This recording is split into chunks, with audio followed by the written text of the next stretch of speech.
नमस्कार साथियों। किरण बाई की कहानियाँ चैनल में आपका स्वागत है। कहानी को समझने के लिए कृपया पूरा वीडियो अवश्य देखें। अपने सामने मोबाइल की स्क्रीन पर अंशुला की आंसुओं में डूबी आंखें देखकर संकल्प का दिल निकलने को आ गया था। अभी मेरे पास से आपको गए कुछ ही तो घंटे हुए हैं एंजल, और आप मेरी अमानत को इतनी देर भी नहीं संभाल पाई। संकल्प ने अंशुला से अपने आंसुओं को पोंछने की गुजारिश की तो अंशुला रोते रोते मुस्कुराने लगी। संकल्प ने बड़ी मायूसी से कहा, आज दोपहर को ही तो आपको देखा था, लेकिन ऐसा लगता है कि आपको देखे एक सदी गुजर गई। मुझे तो लग रहा है कि आपसे मिलने की बात मेरे पिछले जन्म की है। अंशुला के चेहरे पर मुस्कुराहट आ गई थी। आपकी चाची ने कुछ कहा? थोड़ा सीरियस होकर संकल्प मुद्दे पर आ गया था। अंशुला फिर खामोश हो गई। संकल्प से झूठ नहीं बोल सकती थी और सच बताकर उसे परेशान नहीं करना चाहती थी। इधर देखिए एंजल, मेरी ओर, संकल्प ने थोड़ा सख्ती से कहा। अंशुला ने आंसुओं से डूबी अपनी बड़ी बड़ी आंखें संकल्प के चेहरे पर टिका दी। क्या कहा उन्होंने? संकल्प की आवाज में थोड़ी तल्खी आ गई थी। उसका दिल तो अंशुला के दर्द से भर गया था, लेकिन उसकी आंखों में क्रोध की लाली आने लगी थी। अंशुला अटकते हुए बोली, कुछ नहीं, वैसे भी वो हमारी चाची हैं, हमको कह सकती हैं। उसने संकल्प को बहलाने की कोशिश की, लेकिन उसके चेहरे पर गहरी उदासी फैल गई थी। लेकिन संकल्प उसकी बात से किसी भी तरह से सहमत नहीं था। अंशुला, आपसे वो अपने किसी रिश्ते की मर्यादा नहीं रखती, और आप भी ये मत भूलिए कि आप मेरी जिंदगी हैं। आपके चेहरे की खुशी के लिए मैं किसी हद तक गुजर सकता हूँ। मुझे ये बात बिल्कुल भी बर्दाश्त नहीं होगी कि कोई मेरी प्रिंसेस के होठों की मुस्कान छीनने की कोशिश करे। अंशुला ने संकल्प को शांत करते हुए कहा, हम ठीक हैं सर, आप बिल्कुल परेशान मत होइए, और गुस्सा तो बिल्कुल भी मत होइए। आपको पता है ना, आपके गुस्से से हम बहुत डरते हैं। लेकिन अपने से इतनी दूर बैठी अपनी जान के आंसू देखकर संकल्प तो पूरी तरह से विचलित हो गया था। वो पास होती तो उसे अपने सीने से लगाकर उसके पलकों के मोती चूम लेता, लेकिन इतनी दूर से लाचारी के सिवा वो और कुछ कर भी तो नहीं सकता था। और फिर वो जानता था कि अंशुला उसे कुछ करने भी नहीं देगी। संकल्प अपनी एंजल के सामने गुस्सा नहीं दिखाना चाहता था, लेकिन इस समय उसे अपने गुस्से पर काबू भी तो नहीं था। वह सख्त लहजे में बोला, एक बात आप अच्छी तरह से समझ लीजिए एंजल, आपको तकलीफ देने वाले से मेरी कोई रिश्तेदारी नहीं हो सकती, और उसको मेरी माफी भी नहीं मिल सकती, किसी कीमत पर भी नहीं, फिर चाहे वो आपकी चाची हो या कोई और। अंशुला चुपचाप संकल्प का मुंह देख रही थी, और ऐसा कैसे हो सकता है कि संकल्प अपनी प्रिंसेस के मन की हलचल ना जान पाए और उसकी आंखों की मौन भाषा ना पढ़ सके। सच्चा प्रेम तो वही है ना, जो बारिश की बूंदों के बीच से भी अपनी प्रिय के आंखों से गिरते आंसू पहचान ले। संकल्प ने कहा, अब पूछ भी लीजिए जो पूछना चाहती हैं, क्योंकि अपने प्रश्न का जवाब पाए बिना आपको नींद भी तो नहीं आएगी। अंशुला समझ नहीं पा रही थी कि कैसे पूछे।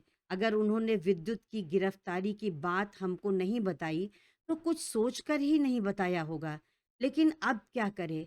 ये तो बिना कुछ कहे ही हमारी आंखों का हर भाव पढ़ लेते हैं। वह अटकते हुए बोली, का कुछ नहीं सर, हम तो कुछ नहीं पूछ रहे थे। वो तो, संकल्प ने सीधे सपाट लहजे में कहा, शायद आपकी चाची ने विद्युत की गिरफ्तारी के बारे में आपको बताया होगा। अंशुला हैरानी से संकल्प की ओर देखने लगी। संकल्प ने बड़ी सहजता से कहा, उसके लिए आपको परेशान होने की जरूरत नहीं है। वो फरार था तो हॉस्टल में अपने रूम में ही छिपा बैठा था, लेकिन मेरी नजरों से बच नहीं पाया। अब अपने किए की सजा जेल में भुगत रहा है। ये उसी रात की बात है एंजल, जिस रात आपसे मिलने मैं आपकी बालकनी से होकर आपके रूम तक पहुंचा था। अंशुला सोचने लगी, इसीलिए सर हमसे मिलने आधी रात को ही बालकनी से होकर हमारे रूम तक आ गए थे। शायद इतने परेशान हो गए थे कि हमको देखे बिना उनसे रहा ही नहीं गया होगा। उसकी आंखों में एक बार फिर आंसू झिलमिलाने लगे, लेकिन ये तो खुशी के आंसू थे। संकल्प के मन में अपने लिए इतनी चाहत देखकर जो खुद ब खुद उमड़ आए थे। संकल्प ने कहा, उसके बारे में आपको कुछ सोचने की जरूरत नहीं है। मैंने कहा था ना कि आपकी आंखों में एक बूंद आंसू लाने वाले को संकल्प राव की सजा से गुजरना होगा, फिर चाहे वो कोई भी क्यों ना हो। अब आप सो जाइए एंजल, और अपना ध्यान रखिएगा मेरी खातिर, क्योंकि आप अपने भाई के पास मेरी अमानत है, और मुझे मेरी प्रिंसेस बिल्कुल वैसी ही चाहिए जैसी मैं चाहता हूँ। संकल्प ने अपने गुस्से पर किसी तरह से काबू करते हुए होठों पर एक फीकी सी मुस्कान लाकर कहा। अंशुला बड़े प्यार से संकल्प के चेहरे को निहारते हुए बोली, आप भी परेशान मत होइए सर, हम बिल्कुल ठीक हैं, और आपके रहते हमें कुछ हो भी नहीं सकता। अब हम दादी के पास सोने जा रहे हैं। संकल्प ने हैरानी से पूछा, कहाँ सोने जा रही हैं? अंशुला ने मासूमियत से कहा, दादी के रूम में। हम बचपन से दादी के पास ही सोते आए हैं। अकेले हमें नींद नहीं आती ना, और हॉस्टल में दादी के बिना कैसे नींद आती है? संकल्प को आश्चर्य तो हो रहा था। आज उसकी जान ने अनजाने में ही अपने बारे में इतना क्यूट सा राज खोल दिया था, लेकिन उसके चेहरे पर शरारत भरी मुस्कान आ गई थी। वह अंशुला के चेहरे की ओर देखते हुए पूछ बैठा, वहां तो सुग्गू होती है ना हमारे साथ, हमें रूम में अकेले नींद नहीं आती। अंशुला तो संकल्प की शरारत से अनजान अपनी मासूमियत में सब बताए जा रही थी। संकल्प की आंखों में शरारत की चमक आ गई थी। अपने मोबाइल स्क्रीन पर ही अंशुला की आंखों में झांकते हुए पूछा, तो फिर शादी के बाद क्या करेंगी एंजल? अंशुला फौरन बोल पड़ी, शादी के बाद तो आप। फिर अचानक कुछ याद आते ही वो चुप हो गई। फिर अपनी जीभ दांत से दबाते हुए मन में कहने लगी, हे भोलेनाथ, हम भी ना जानबूझकर अपना सिर ओखली में डाल देते हैं। अब सड़ू महाराज हमें सताने का मौका नहीं छोड़ेंगे। संकल्प की आंखों में शरारत भरी चमक और होठों पर मुस्कान देखकर अंशुला की पलकें खुद ब खुद झुकने लगीं। संकल्प तो उसकी शर्माई आंखों में डूबा ही जा रहा था। जल्दी से बोल पड़ा, नहीं जान, मुझ पर ऐसा जुल्म मत कीजिए। फोन पर तो आपके मन की बात जानने का जरिया बस आपकी ये बड़ी बड़ी कजरारी आंखें ही हैं, जो मुझसे आपकी चुगली करती हैं। इन्हें भी अपनी पलकों से ढकने की गुस्ताखी मत कीजिए, वरना मैं तो मर ही जाऊंगा। अंशुला फोन की स्क्रीन पर ही संकल्प के होठों पर एक उंगली रखते हुए बोली, आपसे कितनी बार कहा, ऐसी बातें मत किया कीजिए, हमें अच्छा नहीं लगता। अंशुला ने संकल्प को एक प्यार भरी झिड़की दे डाली थी, पर संकल्प को तो अंशुला को सताने में बड़ा मजा आ रहा था। उसकी शर्म से झुकी पलकों को देखते हुए बोला, तो फिर आप अपनी अधूरी बात पूरी कीजिए। कसम से आप ना मुझे बड़ा तड़पाती हैं। अंशुला ने सकुचाते हुए कहा, आप सब जानते हैं ना, फिर भी हमें सताने के लिए हम ही से पूछते हैं। संकल्प ने अपनी आंखों में ढेर सारा प्यार भर कर कहा, जानता हूँ प्रिंसेस, लेकिन आपके इन सुर्ख लबों से सुनना चाहता हूँ, अपने दिल के सुकून के लिए। अंशुला लरजती आवाज में बोली, शादी के बाद तो आप हमारे पास होंगे, हमेशा हमेशा के लिए। कहते कहते अंशुला के गाल शर्म से लाल हो गए थे, और इसी समय संकल्प ने उसके प्यार की लाली में डूबी अपनी जान की तस्वीर अपने फोन में कैद कर ली थी। थैंक यू प्रिंसेस, मुझे इतना सुकून देने के लिए। अब जाकर सो जाइए, वरना आपको दादी के रूम में नहीं जाने दूंगा, और रात भर बस आपको ऐसे ही देखता रहूंगा। और फोन स्क्रीन पर ही उसके माथे को चूमते हुए गुड नाइट कहकर फोन काट दिया। अंशुला का दिल बेतहाशा धड़क रहा था। उसके चेहरे की लाली बदस्तूर बनी हुई थी। फोन कटने के बाद भी उसने अपना फोन अपने दिल से कुछ इस कदर लगाए हुए बैठी थी, जैसे वो उसके सड़ू अकड़ू मिस्टर एरोगेंट सर ही हों, जिन्हें अपनी मोहब्बत जताने के लिए भी प्यार भरी बातों के साथ गुस्सा होना भी जरूरी होता है। और हाँ, एक बात पर तो हमारा ध्यान गया ही नहीं। मिस्टर एरोगेंट की सीधी सादी प्यारी सी प्रिंसेस ने भी बात करते करते अपने उनकी कई फोटो क्लिक कर ली थी, प्यार, शरारत और गुस्से वाली भी। थोड़ी देर बाद अंशुला अपनी दादी के रूम में उनकी गोद में सिर रखे लेटी थी। दादी बड़े प्यार से उसके बालों पर हाथ फेरते हुए कुछ गुनगुना रही थी, बिल्कुल वैसे ही जैसे बचपन से अंशुला को अपनी गोद में लिटाकर कुछ गाते हुए उसे सुलाती थीं। लेकिन उस समय उनके मन में अंशुला से संकल्प के व्यवहार के बारे में जानने की बड़ी उत्सुकता थी। वो धीरे से पूछ बैठी, बिटिया, संकल्प बिटवा का फोन आया था? संकल्प का नाम सुनते ही अंशुला का चेहरा ब्लश करने लगा। हाँ कहकर वो दादी की गोद में थोड़ा और छुप गई। अंशुला का शर्माना दादी समझ रही थी, फिर भी अपनी उत्सुकता दबा नहीं पाई। बिटिया, समर ने हमसे संकल्प बिटवा के बारे में सब बताया कि वो तुम्हारा कितना ख्याल रखते हैं, लेकिन तुमसे कभी गुस्से में तो बात नहीं करते ना? अंशुला ने अपना चेहरा उठाकर दादी की ओर देखा और उस उनके मन की चिंता समझ गई। इसलिए दादी को रिलैक्स करते हुए बोली, अरे नहीं दादी, वो तो हमारा बहुत ध्यान रखते हैं। उनको तो खुद से पहले हमारी ही खुशी प्यारी है। हम तो कभी सोचे ही नहीं थे दादी कि हमारी जिंदगी भी इतनी खूबसूरत हो सकती है। कोई हमें इतना प्यार करेगा और हम किसी को इतना चाहेंगे। अंशुला दादी के गले से लगते हुए बोली, और ये सब खुशी हमको भैया और चाचा जी ने दी है। उन्हीं लोगों ने तो हमें सर से मिलवाया है, वरना हम तो जान ही नहीं पाते कि हम भी किसी के लिए इतने खास हो सकते हैं। दादी ने उसकी पीठ पर ममता से हाथ फेरते हुए कहा, बिटिया, तुम्हारी जिंदगी में इतनी खुशी किसी और की दी हुई नहीं है, बल्कि तुमने खुद पाई है। तुम हो ही इतनी प्यारी कि हर किसी को अपना मुरीद बना लेती हो। तुमने तो संकल्प बबुआ को प्यार करना सिखाया है, वरना सगाई वाले दिन हमने जब उन्हें चंचला के ऊपर गुस्सा होते देखा, माना कि उनका गुस्सा जायज था। तुमको कष्ट में देखकर वह गुस्सा हुए थे, लेकिन हम तो पूरी तरह से हिल गए थे। इतने गुस्से वाले लड़के को हमारी फूल सी कोमल बिटिया कैसे संभाल पाएगी? हम तो इसी चिंता में घुले जा रहे थे, लेकिन समर बेटा ने हमें समझाया कि दामाद जी तो बच्ची को अपनी जान से भी ज्यादा प्यार करते हैं। भोलेनाथ ने तुम्हारे वर के रूप में संकल्प बेटा को भेजकर हमारी सारी मनोकामना पूर्ण कर दी। तुम बहुत किस्मत वाली हो बिटिया। तुम्हारे ऊपर भोलेनाथ का आशीष बना रहे। अंशुला को गले से लगाए दादी की आंखें भर आई। अब अंशुला अपनी आंखें बंद किए दादी की गोद में सिर रखकर लेटी थी, और अब भी उसकी बंद पलकों में उसका राजकुमार अपनी गहरी आंखों से बिना कुछ बोले अपनी प्रिंसेस पर प्यार बरसा रहा था। उधर दिल्ली में राव विला में अगले दिन सुबह रिद्धिमा सोकर उठी तो उसने देखा कि संकल्प छोटी माँ के साथ रिद्धिमा की मम्मी के पास डाइनिंग एरिया में बैठा आज के प्रोग्राम के बारे में उन लोगों को समझा रहा था।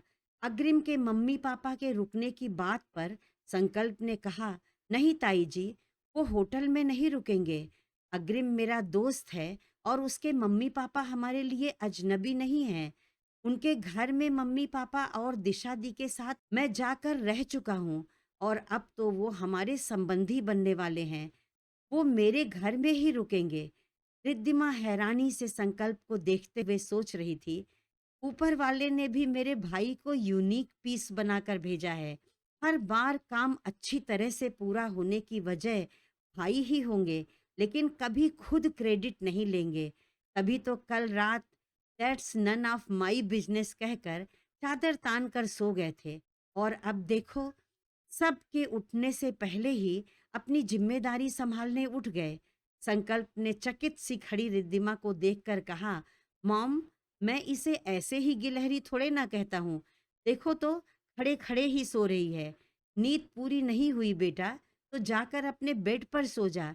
तेरा यहाँ कोई काम नहीं है। रिद्धिमा मुस्कुराते हुए बोली, नहीं भाई, मैं तो उठ गई हूँ। बस इतने सवेरे आपको देखकर। फिर बात बदलते हुए बोली, आप जॉगिंग करके आ गए हैं ना? मैं आपका नींबू पानी लाती हूँ। संकल्प ने कहा, दैट्स गुड बेटा, हरी अप। ताई बीच में ही बोल पड़ी, छोरे को इतनी सुबह सुबह नींबू पानी क्या पिलाएगी? अब उठ गया है तो चाय बना कर ले आ लाडो।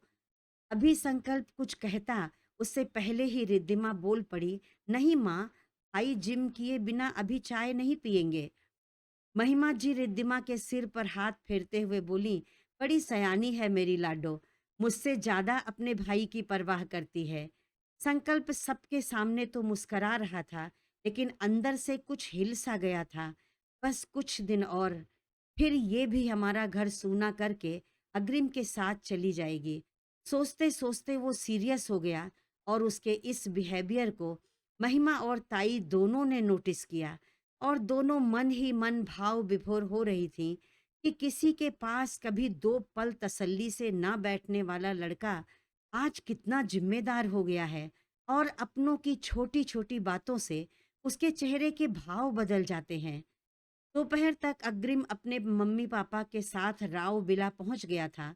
आज का प्रोग्राम संकल्प के ताऊ जी के घर पर ही था और सारी तैयारियां वहीं पर चल रही थीं, लेकिन अग्रिम और उसके मम्मी पापा के रहने का इंतजाम संकल्प के घर पर ही किया गया था। थोड़ी देर में फॉर्मल आओ भगत के बाद अग्रिम की माँ कविता जी महिमा जी के साथ डाइनिंग एरिया में ही आकर बैठ गईं। दिशा और रिद्धिमा किचन में डिनर के लिए संकल्प और अग्रिम की पसंद की कोई स्पेशल डिश बनाने की तैयारी में लगी थी, जबकि खाना तो ताई के किचन में तैयार हो रहा था। महिमा जी और कविता जी किसी बात पर खिलखिलाकर हंस पड़ी, तो रिद्धिमा किचन से निकलकर बाहर झांकने लगी, और फिर डरी सहमी सी रिद्धिमा एक दो बार और महिमा जी के बगल में बैठी हंसमुख सी महिला को देखकर अंदर बाहर हुई जा रही थी। पता नहीं अग्रिम की मम्मी जी कैसी होंगी, मुझे पसंद करेंगी या फिर अग्रिम के कहने पर ही हाँ कर देंगी। रिद्धिमा का बेचारा छोटा सा मासूम सा दिमाग ये सब सोच सोच कर घबराए जा रहा था। तब तक कविता जी की नजर उस पर पड़ी। रिद्धिमा की फोटो देख चुकी थी, इसलिए तुरंत उसे पहचान गईं, और उन्होंने रिद्धिमा की घबराहट भांप ली तो उठकर किचन में ही चली आईं। कविता जी को किचन की तरफ आते हुए देखकर दिशा किचन से निकलकर बाहर चली गई, और रिद्धिमा वो तो सहम कर दूसरी ओर मुंह करके आंखें बंद किए खड़ी माता रानी से अपनी खैर मना रही थी। कविता जी ने उसके कंधे पर बड़े प्यार से हाथ रखा तो उसकी आंखें झट से खुल गईं। वह पलटी तो देखा कि कविता जी उसके ठीक सामने खड़ी शरारत से मुस्कुरा रही थी। तुम रिद्धिमा हो ना? अपने पन से उन्होंने कहा। जी जी, आप, वो हकलाते हुए बोली। संकल्प को छोड़कर बाकी सब लोगों के सामने हंसती खिलखिलाती और मौका पड़ने पर शेरनी की तरह दहाड़ने वाली थोड़ी जिद्दी सी रिद्धिमा आज अपनी होने वाली सासू माँ को सामने खड़ा पाकर बिल्कुल भीगी बिल्ली बन गई थी। जितना अग्रिम ने बताया था, तुम उससे भी ज्यादा प्यारी हो बेटा, लेकिन अग्रिम ने ये नहीं बताया कि तुम शर्माती भी हो। कविता जी को शरारत सूझी थी अपनी होने वाली बहू को थोड़ा सताने के लिए, क्योंकि वो अग्रिम से रिद्धिमा के उसे डांटने के किस्से सुन चुकी थी। तुम तो अग्रिम को भी डांट कर चुप करा देती हो ना, बेचारा भोला भाला है। रिद्धिमा हैरानी से अपनी आंखें चौड़ी करते हुए तुरंत बोल पड़ी, क्या आपसे अग्रिम ने ऐसा कहा आंटी जी? कविता जी ने शरारत से बस हाँ में सिर हिला दिया। उसने आपसे बिल्कुल झूठ कहा, मैं उसे नहीं डांटती, वो तो बस एक बार। अब आप ही बताइए आंटी जी, छोटी माँ की छत से वो मेरी छत पर कूद कर आ गया था, कोई देख लेता तो मैं क्या जवाब देती? बस इसीलिए थोड़ा सा डांटा था। उसने बड़ी मासूमियत से धीरे धीरे अग्रिम की सारी पोल खोलते हुए अपनी सफाई दे डाली। कविता जी की शरारत बदस्तूर जारी थी। वो कहने लगी, हाँ रिम्मी, मेरा बेटा बहुत सीधा साधा और साफ दिल का है ना, और तुम्हें इतना प्यार करता है तो आगा पीछा सोचे बिना पहुंच गया तुम्हारी छत पर तुमसे मिलने। अब रिद्धिमा की जुबान रफ्तार पकड़ चुकी थी। हाँ आंटी जी, वही तो मैं कह रही हूँ, अग्रिम इतना सीधा है तो फिर भला मैं उसे क्यों डांटूंगी? वो तो ज्यादा बोलता भी नहीं। कभी कभी तो ऐसा लगता है कि कुछ बोलेगा तो उसे टैक्स देना पड़ेगा। कविता जी अपनी बहू की साफ गोई और उसकी मासूमियत पर न्यौछावर हो रही थी। उनके सीधे साधे बेटे को इतनी ही साफ दिल जीवन साथी चाहिए थी। महिमा जी और दिशा बाहर डाइनिंग टेबल के पास बैठी अपना सिर धुन रही थी कि माता रानी इस झल्ली को कब समझ आएगी। और अग्रिम अपनी मॉम को किचन में जाता देखकर बाहर खड़ा सोच रहा था, मैं जानता था कि ऐसा ही कुछ होने वाला है। मैं अपनी प्यारी मॉम को अच्छे से जानता हूँ कि वो रिद्धिमा से सास की तरह फॉर्मेलिटी से नहीं मिलेंगी। जरूर कोई ना कोई कांड करेंगी। लो जी, पड़ गया सियापा। किचन में कांड तो हो चुका था। महिमा जी अंदर आते हुए बोली, अब बस भी करो कविता, मेरी लाडो को और कितना परेशान करोगी। रिद्धिमा ने देखा कि किचन के बाहर सब खड़े उसके ऊपर हंस रहे थे। वो शर्माते हुए किचन से निकलकर बाहर की ओर भागी, लेकिन जाते हुए वहां खड़े अग्रिम से टकराते टकराते बची। अग्रिम ने अपनी दोनों बाहों से उसे थाम लिया। आराम से। रिद्धिमा ने अग्रिम की बाहों से खुद को छुड़ाते हुए कहा, तुम तो मुझसे बात ही मत करो। अब मैंने क्या कह दिया? अग्रिम ने बड़ी मासूमियत से पूछा। तुमने कहाँ कुछ कहा? तुम तो वैसे भी बड़े सीधे साधे हो ना। तुम कहाँ कुछ करते हो? अग्रिम ने उसकी बाहें कस कर पकड़ते हुए कहा, मैंने किया क्या है रिम्मी? आज तो मत नाराज हो यार, आज तो हमारा रोका है। रिद्धिमा उसे आंख दिखाते हुए बोली, रोके में मेरे पास बैठ भी मत जाना। और अपना हाथ छुड़ाकर चली गई। अग्रिम टेंशन से टेरेस पर टहलते हुए सोच रहा था, ये तो रोके में भी मुझे ना बैठने की धमकी देकर गई है। गजब बेइज्जती है यार। अभी तो हमारी लव लाइफ ठीक से शुरू भी नहीं हो पाई है, लेकिन ऐसा ही चलता रहा तो हमारी लव फाइट जरूर शुरू हो जानी है, वह भी कायदे से। अब मैं क्या करूं? संकल्प से सहायता लूं? नहीं, उस साले को तो पता चलेगा तो अपनी बहन के फेवर में मुझे ही उल्टा लटका देगा। अग्रिम मन ही मन अपने लिए सजा भी मुकर्रर कर चुका था। किस मुहूर्त में मॉम को सारा दुखड़ा सुना दिया था मैंने। अब उसकी डांट तो मुझे अकेली ही सुननी पड़ेगी ना, कोई साथ नहीं देगा। तब तक उसके मोबाइल पर संकल्प की कॉल आ रही थी। उसने हड़बड़ा कर फोन रिसीव कर लिया। कहीं साले को पता तो नहीं लग गया कि इसकी लाडली बहन रोके से पहले ही नाराज हो गई है। अग्रिम ने हेलो कहा तो संकल्प नाराजगी से बोला, अबे जीजे, कहाँ गायब हो गया? कहीं रोके से पहले ही भाग तो नहीं गया साले? अग्रिम मायूसी से बोला, नहीं यार, बस आ ही रहा हूँ। संकल्प ने बड़े लाड़ से कहा, जल्दी आ, हम सब बाहर लॉन में तेरा वेट कर रहे हैं। सब लोग तैयार होकर नीचे लॉन में इकट्ठा हो गए थे। अग्रिम के पापा मम्मी, संकल्प के बुआ फूफा और आयरा भी आ गए थे। और अग्रिम के मम्मी पापा ने अपने अपने भाई बहनों को भी बुला लिया था। बस एक वही नहीं आ पाई थी, जिसके बिना संकल्प का जमी आसमां बेरंग था। अंशुला अभी कल ही तो गई थी, तो अगले दिन आना संभव नहीं था। और शादी से पहले उसका ससुराल में रुकना भी उचित नहीं था। यही कुछ सामाजिक बंधन थे जिसमें अंशुला बंधी थी। जबकि संकल्प कोई बंधन नहीं मानता था, लेकिन उसे तो बस वही स्वीकार था जो अंशुला को असहज ना लगे। थोड़ी देर बाद दिशा और आयरा रिद्धिमा को उसके रूम में तैयार कर रही थी। दिशा ने अपनी हथेली से नजर उतारते हुए कहा, मेरी लाडो कितनी सुंदर लग रही है। आज तो बेचारा अग्रिम गया काम से। रिद्धिमा नाराजगी से बोली, उसकी तो बात ही मत करो दी, मैं तो उसको अपना चेहरा भी नहीं देखने दूंगी। दिशा ने कहा, ओहो, देखो तो मेरी लाडो को गुस्से से और लाल हो गई है। अब ना ये लड़ने झगड़ने का बचपना छोड़, बहुत सता लिया तूने उसे 2 साल तक। अब चुपचाप उसे प्यार दे, समझी? रिद्धिमा ने कहा, पता नहीं अपनी मम्मी जी से उसने मेरी कौन कौन सी शिकायत लगाई है। वो मेरे बारे में क्या सोच रही होंगी।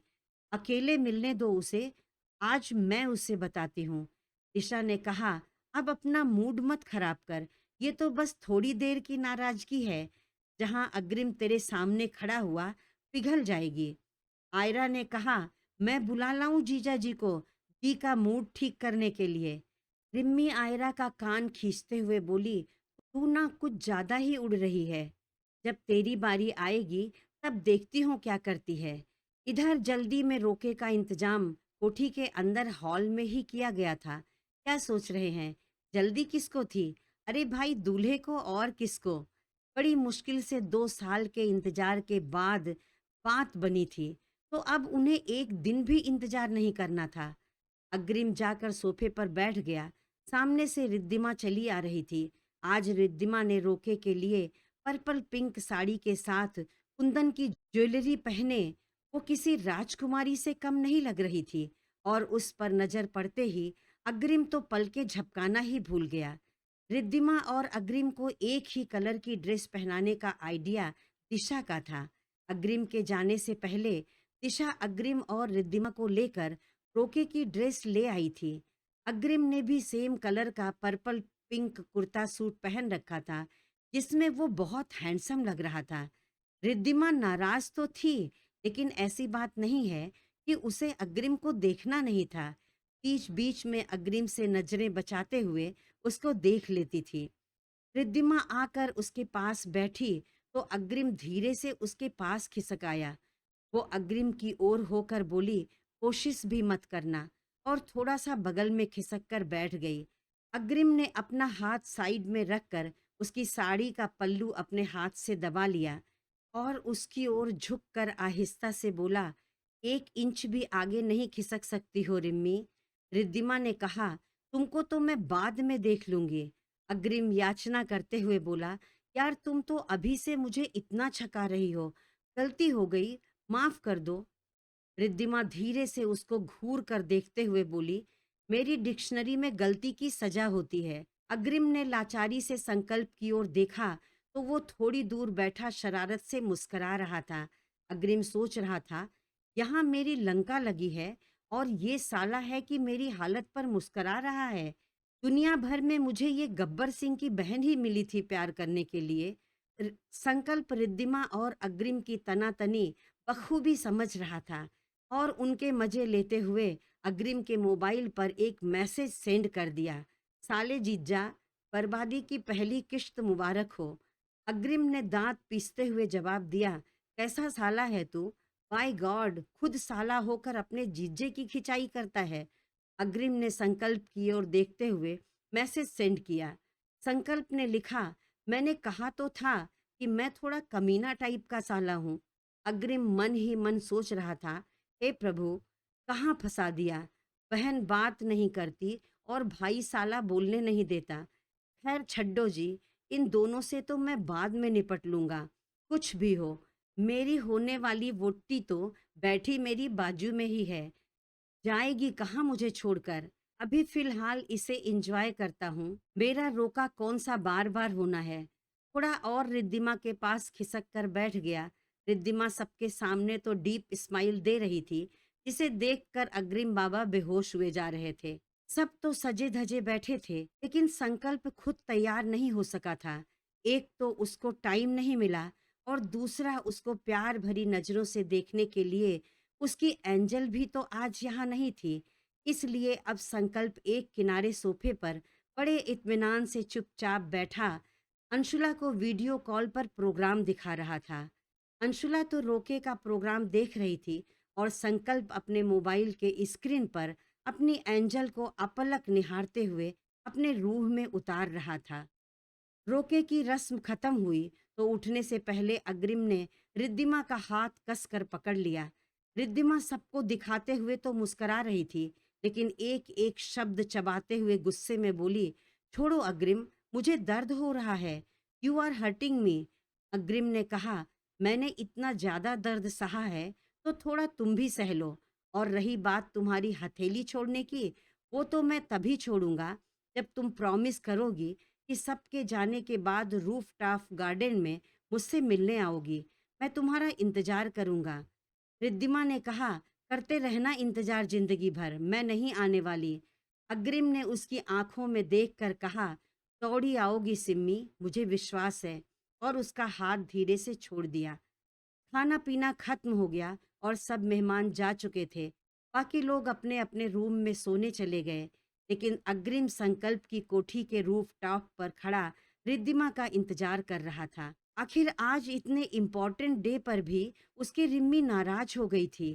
थोड़ी देर में ये देखकर उसके चेहरे पर मुस्कुराहट आ गई और उसकी अटकी हुई सांसें फिर से चलने लगीं जब उसने देखा कि अपनी कोठी के रूफ टॉप पर रिद्धिमा धीरे धीरे उसकी ओर चली आ रही थी।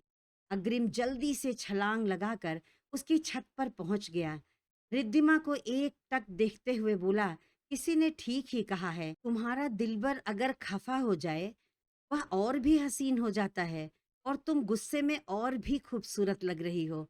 रिद्धिमा ने कहा, मैं तुमसे मिलने नहीं आई हूँ, तुम जाओ यहाँ से, इससे पहले कि कोई आ जाए। अग्रिम उसका हाथ पकड़कर अपनी ओर खींचते हुए बोला, जिसके आने की तुम मुझे धमकी दे रही हो ना, वो अपनी एंजल का दीदार करने अपने रूम में जा चुका है। वैसे तुम मुझसे नहीं मिलने आई हो, तो फिर यहाँ क्यों आई हो? रिद्धिमा उसे तिरछी निगाहों से देखते हुए बोली, क्योंकि ये मेरी फेवरेट जगह है। अच्छा, और मुझसे नाराज नहीं हो तो फिर मुझसे बात क्यों कर रही हो? अग्रिम ने मनुहार करते हुए कहा, तुमसे नाराज तो हूँ, पर तुमसे प्यार भी तो करती हूँ स्टूपिड। रिद्धिमा की ये मासूम सी बातें सुनकर अग्रिम मुस्कुराने लगा।